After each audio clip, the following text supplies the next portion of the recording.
Arca Bima gampang dikenali. Mulai dari atas ya. Selalu mahkotanya itu berbentuk supitura. Nah ini seperti supitnya udang ya. Jadi ada yang di sini, ada yang di sini. Kalau itu sebutannya supitura. Nah, mahkota supitura itu banyak dipakai oleh keluarga Pandawa. Baik Bima, terus Arjuna, terus adiknya yang kembar itu ya, Agil itu Sakula dan Sahadewa atau Nakula Sahadewa itu juga supitura. Kecuali kakaknya, Puntadewa itu dia pakai belungkling ya. Jadi berbeda dengan saudaranya yang lain. Jadi ini ya. Nah, mahkotanya berbentuk supitura. Kemudian Bima itu juga mengenakan anting-anting dan anting-antingnya khas berbentuk buah manggis. Nah ini berbentuk buah manggis ya. Ini anting-antingnya khas dari Bima ya, berbentuk buah manggis. Saya tidak tahu apakah anting-anting buah manggis itu masih dipakai sekarang, saya kurang tahu ya. Tapi Bima pakai anting-anting buah manggis. Nah, Bima itu termasuk tokoh yang cukup subur akan bulu ya. Nah, seringkali dia juga digambarkan dengan, kalau orang Jawa namanya godek ya. Jadi godeknya kadang-kadang juga agak turun ya, sampai jadi kayak brewok itu, dan kumisnya tebal. Nah, tebal dengan ujung yang dipelitir begini. Ini yang khas India ya.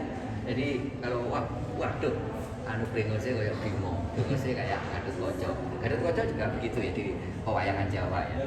Dia ini ya, ini juga ciri khas Bima, bahwa ini adalah tokoh kedewaan. Misalnya juga bisa kita lihat di sini dia pakai urna, dia pakai tonjolannya di sini ya. Ini di bagian atas ya. Nah, kemudian di bagian berikutnya di bawah, Bima itu digambarkan dengan tubuh yang kekar ya. Jadi sebenarnya tanpa tubuh, kepalanya saja itu sudah jelas. Ini kalau model ini Bima. Karena itu kenapa banyak arca-arca Bima itu yang tanpa kepala? Karena apa? Kepalanya dipenggal, didal wis payu. Tanpa berat-berat bawa tubuhnya dan sebagainya, ini aja udah laku, gitu ya. Karena khas ya. Oh, anting-antingnya buah manggis Bima. Oh, brengose Bima. Gitu ya. Nah, sekarang di tubuhnya digambarkan kekar. Karena itu simbol kejantanannya kelihatan ya. Simbol kejantanannya kelihatan, tubuhnya kekar ya. Dan biasanya digambarkan berdiri tegak lurus, tegap gitu ya, sama bangga. Terus jangan lupa mengenakan ini kain dengan motif kotak poleng ya, atau jelamprang, yang seringkali juga di tempat lain, misalnya di Bali, di ujung itu ada ada motif hias, kayak motif batik itu namanya bintulu ya. Jadi ada bintulu yang di sini ya. Nah ini ya. Jadi kemudian cuma kita lihat, mohon maaf, di bagian ini kelihatan bahwa jawatnya ya, ini membungkus kelaminnya itu sangat menonjol ya, jadi sampai bedul gini ya. Nah, karena sekali lagi ini adalah simbol ya kejantanan. Terus kemudian kita bisa melihat salah satu yang khas dari Bima itu kukunya yang panjang ya. Nah ini kelima ya, pancanakanya itu panjang. Bahkan yang ini di sini ya, yang di sini nanti lihatnya dari sini ya. Ini kukunya seperti yang di wayang itu begini. Ya ini kelihatan banget. Ini yang semacam itu bukan hanya di wayang orang ya. Di arca ini sudah tampil ini. Jadi mengapa begini? Ini sebenarnya bukan untuk gambaran tentang koitus ya. Ini sebenarnya karena ini dipakai untuk senjata. Supaya ini kalau ini dipakai tak, ini kan bisa ya, ini bisa keselio. Nah, tapi kalau begini, ini kuat posisinya. Kalau ini tajam, ini yang bisa sebagai alat tusuk. Jadi mohon maaf, ini bukan karena menggambarkan wah kalau begitu ini terus seks enggak. Itu teknis saja gitu ya. Nah, kemudian selain senjatanya itu berupa kuku, Bima itu senjatanya itu berupa gada. Nah ini bawa gada, tapi tidak semua loh ya. Ini Bima ini tidak bawa gada, ini tidak bawa gada, ini juga tidak bawa gada, tapi juga seringkali Bima itu membawa gada. Dan gadanya di pewayangan ini khas, disebut dengan godor rujak polo ya. Polo itu artinya kepala. Nah kalau itu kena kepala itu hancur berkeping-keping kayak rujak gitu ya. Serpian-serpian. Karena itu sebutannya rujak polo, untuk menghancurkan polo kepala. Nah inilah Bima. Nah jadi arca Bima semacam ini seperti halnya Linggayoni, seperti halnya Lumbung Batu, seringkali juga ditemukan di area persawahan. Ya, dipuja oleh petani untuk apa? Untuk kepentingan kesuburan. Karena ini simbol maskulin, simbol kesuburan. Juga untuk apa? Melindungi sawah, gitu ya. Karena ini juga punya fungsi protektorik, ya. Protektorik termasuk melindungi hama. Karena itu seringkali saya katakan bahwa Bima itu sahabat petani. Ya, gitu ya. Jadi banyak petani yang kemudian melakukan pemujaan di Jawa, khususnya di Jawa Timur di era Majapahit. Bima itu tersebar, ya. Bukan di pusat kota, di ibu kota kerajaan enggak. Bima itu ada di lereng-lereng gunung, gitu ya. Di tempat-tempat di persawahan, di tempat-tempat yang berbahaya. Seperti saya katakan tadi, Arsopodo itu kan perbatasan antara Kawah Pasir yang ada di puncak Semeru itu dengan di bawahnya. Itu terus di bawahnya ada Kali Lahan, ya, ada Kali Mati. Itu. Nah, itu pas di situ. Pas kalau ditembakkan pas di puncak itu apa? Arca Bima itu dipuja untuk apa? Untuk meredam murka Mahameru, ya. Semeru itu diredam murkanya. Ya. Nah, itu ya. Itulah ya. Karena itu kalau di pewayangan pertunjukan terakhir ruwatnya itu mesti jejerkan Bima lagi narik dipakai akhir. Itu menyelesaikan seluruhnya dengan selamatan pertunjukan wayang selesai. Ruwat wayang itu juga menggunakan Bima itu sebagai medium ruwatnya. Nah, inilah nah sekali lagi dari Bima itu sebenarnya adalah wujud figuratif ya, dari siwa, dari lingga, ya, dan tapi dalam wujud figuratif. Bima juga bisa juga merupakan bentuk lain atau sebutan lain dari Bhairawa. Karena itu ada Bhairawa Bima. Arca Bhairawa yang ada di Pulau Kebuidan di Bali, masyarakat Bali menyebutnya Arca Bima. Ya, gitu ya. Nah, karena baik Bhairawa, Bima itu adalah nama-nama lain untuk dewa siwa. Ya. Baik, monggo kalau ada pertanyaan, kalau ada pertanyaan di bawah. Ya. Ini beberapa bagian yang unik ya. Dan mohon maaf ya, sebelum saya sampaikan di Jawa, kalau kita lihat di Mahabharata, Bima itu kan tokoh saja, tokoh cerita, pahlawan dalam Wiracari. Tapi di Nusantara, di Jawa, Bima itu diperdewa. Jadi dia naik kelas, tidak jadi hanya manusia, tapi menjadi tokoh yang diperdewa. Seperti Hanuman, bukan hanya tokoh dalam Ramayana, tapi di India Selatan, Hanuman diperdewa. Dia adalah pahlawan pemujaan pada Kera, gitu ya. Dan di Jawa masih ada tempat-tempat tertentu di mana Kera juga desa Kerata dikasih di rituali dan seterusnya. Bima termasuk itu ya. Jadi ada pemujaan kepada Bima, ada Bima Kal, kultus terhadap Bima. Nah, itu. Untuk kepentingan apa? Seperti saya sampaikan tadi. Nah, monggo kalau ada pertanyaan. Tadi simbol apa, Mas? Yang mana? Yang itu. Yang Nah, itu. ini namanya supit urang. Nah. Jadi Makuta supit urang. Kan biasanya satu biji. Itu kok dua ya? Nah, jadi sebenarnya kalau itu tuh dua. Oh, dua selalu. Jadi satu kecil lah. belakang itu yang lebih gede, ya, lebih besar. Nah, satu di depan itu lebih kecil. Tapi kalau di sini arca itu sebenarnya bukan yang belakang kan lebih depan. Tapi kalau di pewayangan Jawa, yang depan itu kecil banget. Kecil banget. Yang ininya yang gede, jadi kayaknya tunggal. Tunggal. Nah, sebenarnya, tapi itu kan sudah perkembangan berikutnya karena wayang Jawa, wayang Jawa yang kita lihat itu kan figur-figur dari era Sultan Agungan. Nah, ini kalau di wayang-wayang Bali masih seperti ini, gitu ya. Ini gambar. Ini sebenarnya kalau dilihat dari stylenya, kita bisa menyebut wayang style wayang. Coba Anda lihat, kalau kita lihat tangannya, ya tangannya, jari-jarinya itu sampai di bawah lutut. Ya. Wayang kulit itu nggak ada. Tangannya segini gitu ya. Kalau segini berarti kehabisan kulit gitu ya. Waktu panjang kan lah, kulitnya tinggal segini, akhirnya gini. Kenapa tangannya dibuat panjang? Karena tangan panjang itu bukan senang nyuri ya. Tangan panjang itu indikator dari kedewataan. Dewa itu tangannya dobel. Maka Bima itu juga di sini digambarkan tangannya panjang. Kurang lebih gitu. Karena itu jadi bukan rambut kan, lebih ke mahkota. Mahkota. Jadi mahkota yang disebut dengan mahkota Supitura. Ya. Dan ini mahkota yang cukup populer gitu ya di wayang kulit. Kadang-kadang pada mahkota Supitura itu di belakangnya diberi pahatan yang berupa Garuda, tapi menghadapnya ke arah sana. Oh. Karena itu di sini ya. Jadi kepala Garudanya ke sana, sehingga muncul sebutan ada Garuda mungkurnya. Nah, gitu. Mungkur itu meninggalkan, gitu ya. Kepalanya kan di sini. Nah, dia menghadap ke sana itu kan kemudian disebut Garuda mungkur. Itu seringkali di sini, di penghujung dari Sukit Tukang.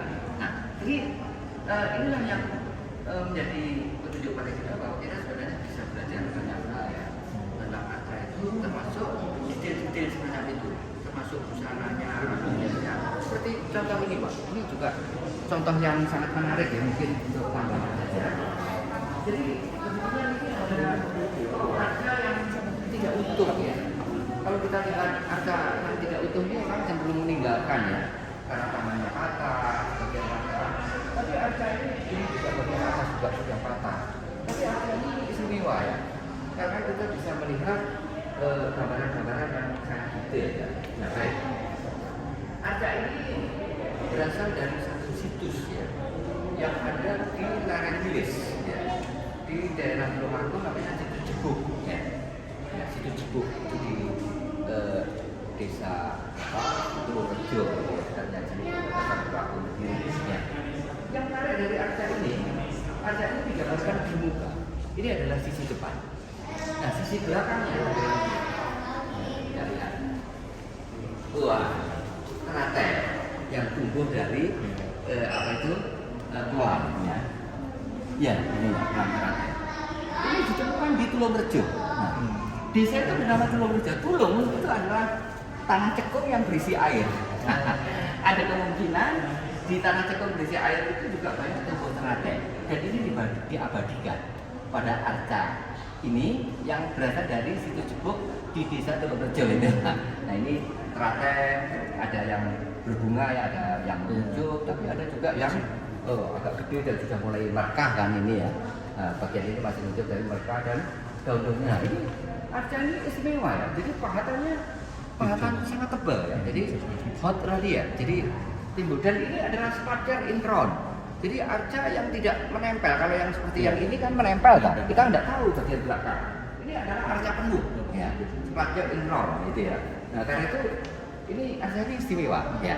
Nah, baik kita lihat ya. Dari atas ya. Arca ini digambarkan sebagai perempuan yang cantik ya. Sayang sekali beberapa bagian itu lompat, hidungnya, bibirnya, gitu ya.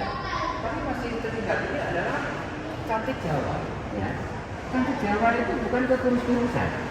Itu adalah cinta padat berisi. Nah, itu karena itu tubuhnya enggak kurus-kurus banget ya. Ini enggak, kalau di modeling sekarang ya enggak masuk ini ya. Kurang luru gitu ya, kurang diet gitu ya. Dan kemudian berisi, warna. Kita bisa lihat bagaimana payudaranya. Digambarkan berisi. Ini adalah cantiknya wong Jawa gitu ya. Orang Nusantara, cantiknya Nusantara, cantiknya Melayu. Nah, ragam hias aksesoris yang sangat kaya. Nah, ini bisa kita lihat, ini adalah jamangnya ya, yang biasanya ini di antara dahi dengan rambut ya. Nah, ini ada jamangnya. Kemudian juga ada yang ditempatkan di telinga. Ini namanya sumping. Dia pakai sumping ya. Nah, ada sumping itu yang sederhana. Nah, ini kelihatan di sini itu ada apa itu bunga. Itulah yang kemudian disebut asumping puspa. Nih, kalau itu kan bunga kamboja atau bunga apa itu diselipkan di sini ya. Itu sampai di Thailand ya, bukan hanya di Nusantara. Di Thailand perempuan-perempuan yang berasumping puspa itu juga banyak kita dapati ya. Nah, ini asumping puspa. Kemudian dia menggunakan anting-anting namanya kundala. Ya, seperti Bima. Jadi kundala itu anting-anting tidak hanya tokoh perempuan saja, laki-laki itu juga beranting-anting. Nah, Bima itu anting-antingnya Malaka bentuk buah manggis tadi ya. Nah, kemudian memakai kalung ya. Ini kita lihat ya. Kalung itu tidak hanya sebuah ya. Kalau kita sekarang orang pakai kalung kan hanya sebuah saja. Mungkin kecil ya, gede ya larang gitu. Nah, dulu kalung itu bersusun ya. Ini kalung bawah ini paling besar dan berbentuk bagian atasnya ini berbentuk segitiga ya. Terus ini sampai di belahan payudara ya. Ini kalung yang paling bawah yang paling besar. Ada kalung di atasnya lagi di sini ya. Ya, ini di atasnya. Ini kalung tengah. Sampai sekalung ini. Nah, ini masih sering dipakai itu ya. Kalau yang ada di preskan leher, ini fungsinya untuk apa? Supaya leher ini jenjang, ya kelihatan koyok dawa. Ini kan sebenarnya lehernya nggak panjang-panjang banget ini ya. Lehernya orang di Nusantara itu kan nggak begitu jenjang, nggak kayak kulit. Tapi supaya kelihatan jenjang, ini dikasih kalung pres. Itu profesor kelas itu pakai begitu ya. Nah, gitu ya. Nah, ini semacam itu baru tidak hanya sekarang, dulu juga sudah ya. Baik.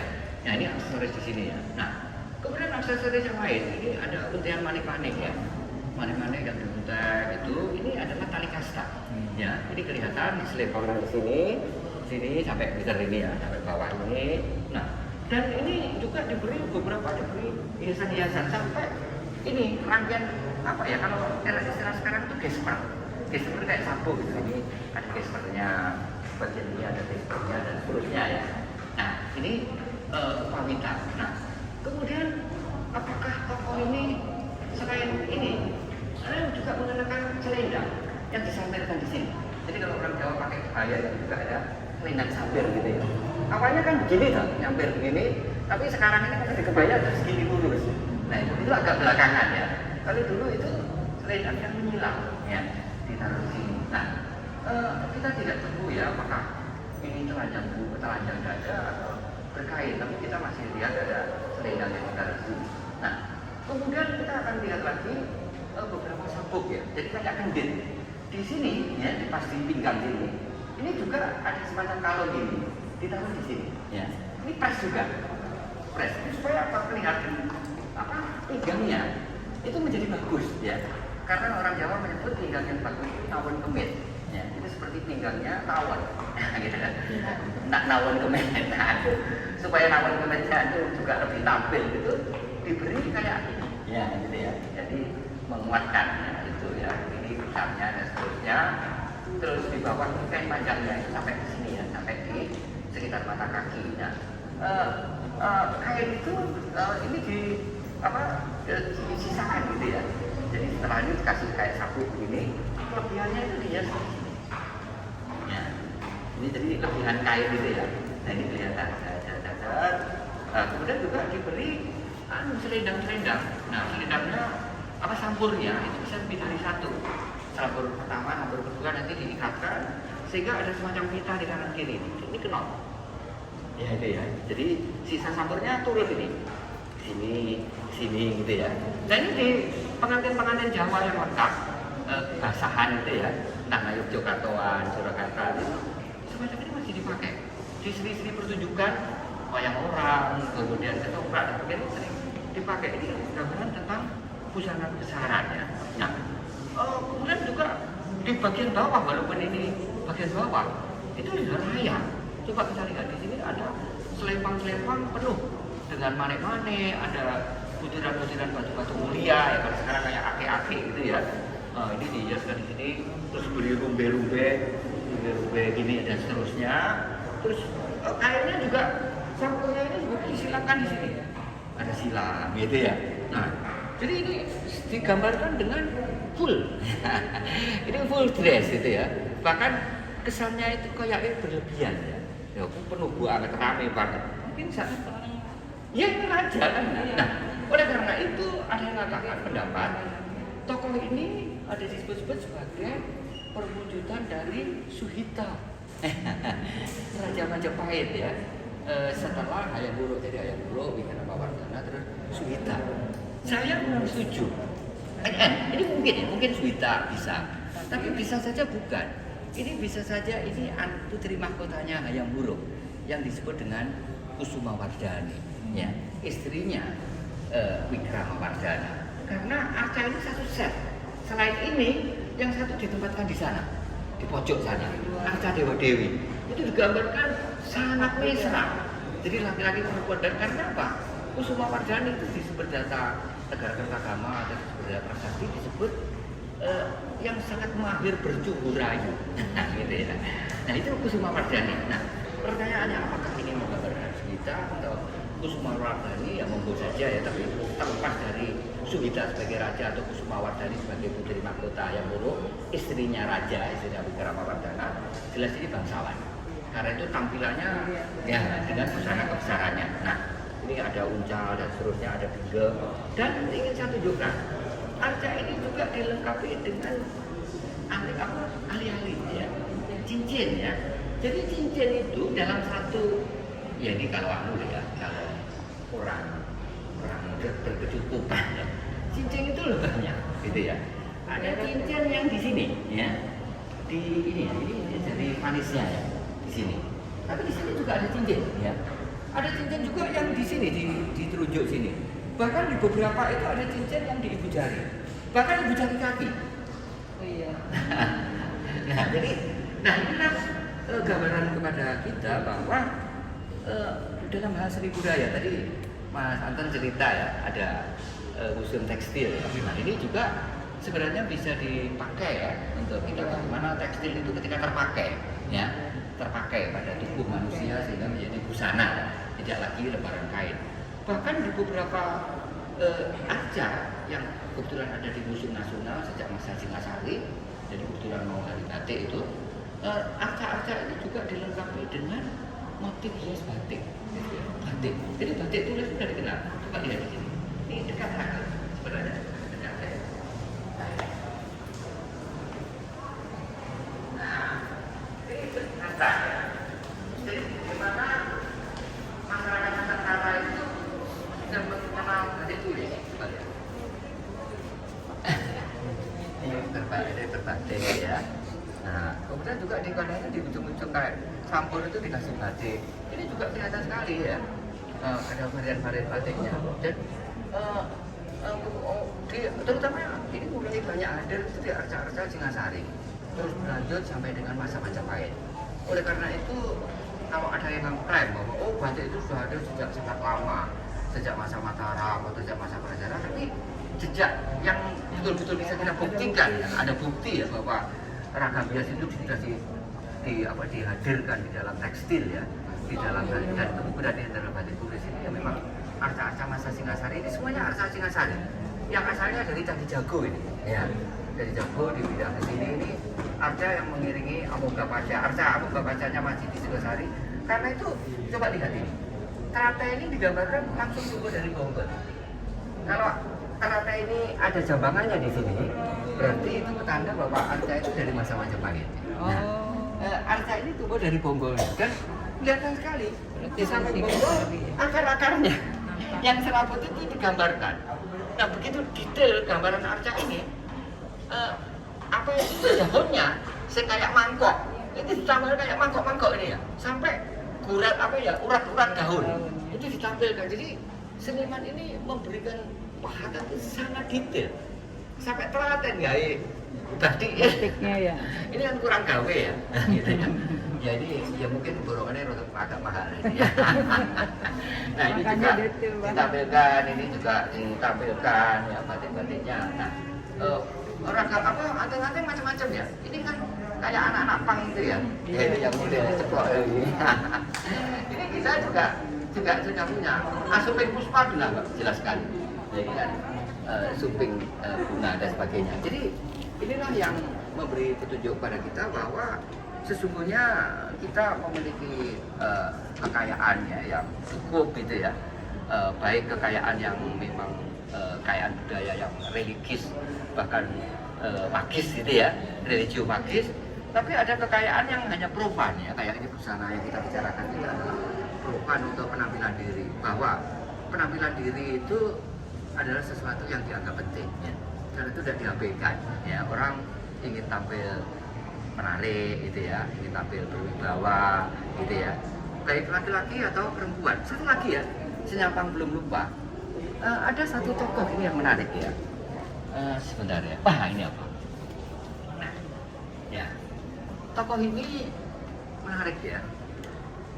Kita seringkali ini ada satu hari itu namanya Hari Pustaka, ada Hari Aksara, Hari Pustaka.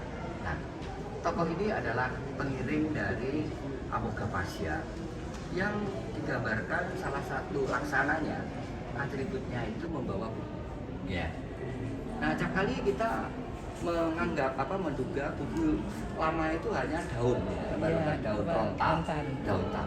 Ternyata kita sudah mengenal buku tebal, ya, buku kandel, ya, itu ada lagu ya, buku tebal, dan cara membawa buku tebal itu tidak hanya dipegang begini, ada yang namanya dikempit, ya, dikempit ya. Jadi antara ini, dan bukunya kelihatan banget tebal, dan ini tentu sampulnya ini kemungkinan dari kulit, sampul kulit. Nah, kalau setebal ini dan mungkin ini juga agak melebar ya, tentu ini bukan daun tal, tidak mungkin. Daun tal lo paling segini. Kalau sampai segini kan tidak mungkin. Apakah kertas ataukah kulit? Ya, kulit binatang ya, kusut gitu ya. Kemungkinan kertas ya. Apakah ada kemungkinan kertas? Ada kemungkinan. Di Nusantara dikenal adanya tanaman yang disebut dengan daluang. Daluang itu sebutannya jadi druang, ya. Kertas lama itu namanya daluang atau druang, ya. Salah satu di antaranya kertas lama daluang itu disebut dengan kertas Ponorogo. Itu produksi dari Ponorogo. Mengapa banyak diproduksi Ponorogo? Karena kertas-kertas itu sangat kertas-kertas itu ya di Ponorogo itu sangat dibutuhkan untuk membuat apa? Untuk membuat kitab kuning. Karena Ponorogo itu basisnya Islam, terutama Islamisasi pedalaman yang dikembangkan oleh pondok pesantren tua yaitu Tegalsari. Nah, produksi kertas daluan dari Ponorogo itu kemudian disebut kertas Ponorogo. Kertas daluan Ponorogo itu pula yang dipakai untuk membuat wayang beber di Pacitan. Nah, pertanyaannya, apakah ada kemungkinan daluan sebagai kertas itu sudah dikenal sejak era sebelumnya, era pra-Islam, ya, era kolonial? Karena era kolonial kita kenal juga European paper yang dipakai oleh VOC dan sebagainya, itu kan European paper ya. Lebih kuno lagi, kita apakah kita sudah punya? Kemungkinan sudah, itu adalah daluan. Jika iya, dan arca ini dari masa Singasari, kertas berarti sudah dikenal sejak era Singasari. Apakah ini temuan? Jadi ini kertas yang dibuat dari kulit kayu. Jadi daluang itu diambil kulitnya. Sampai sekarang di Thailand, di Jepang itu malah ada desa yang khusus, dia nanti bisa hunting di YouTube lah atau di tanya Mbak Google itu, nanti akan lihat bagaimana membuat daluang ya dari, dan tanaman itu di Jawa cukup banyak. Ada yang dibubur gitu ya, ada yang cukup dibuburi saja gitu ya. Dan ini seperti yang Mas Anton bilang tadi, ini seperti kain yang kulit kayu yang dipakai untuk kain. Karena itu ada pakaian dari kulit kayu ya. Tapi kalau ini dipakai untuk kertas. Nah, jadi inilah yang menjadi petunjuk pada kita bahwa tradisi tulis, ya, tradisi literal ini sudah hadir. Bahkan buku itu tidak hanya dalam bentuk rontal, tapi bisa jadi buku itu sudah dalam bentuk kertas, gitu ya. Dan ini buku tebal. Ya. Nah, ini jarang ya. Saya baru temu buku yang betul-betul buku tebal itu di sini ya, di relief ini. Ya, di relief. Ini tokohnya namanya Berputi, gitu, yang menjadi pengiring Amoga Pasya. Ini Berputi ya. Ini Sudana Kumara ya. Ini Berputi, ini apa ya? Hayagriwa, ada Syamatara. Jadi ada 4 tokoh yang menjadi pengiring Amoga Pasya. Ada Hayagriwa, itu yang digambarkan setengah raksasa, karena itu ada taringnya di sini ya, perutnya buncit, itu Hayagriwa. Kemudian ada Berputi itu ya, dia digambarkan dengan membawa kamandalu ini ya, membawa kendi ya, yang berisi tirta, air amerta. Tapi juga ada yang dalam bentuk Sudana Kumara yang membawa pustaka, itu yang dikempit itu ya. Dan satu lagi adalah Syamatara yang digambarkan dengan mudra yang khas ya, Dharma Cakra Mudra ini mengajar ya. Ini sebenarnya memutar roda Dharma. Dharma itu artinya ajaran ya. Menyampaikan Dharma, menyampaikan ajaran itu ya mengajar ya. Karena itu gambarannya seperti menggiling itu.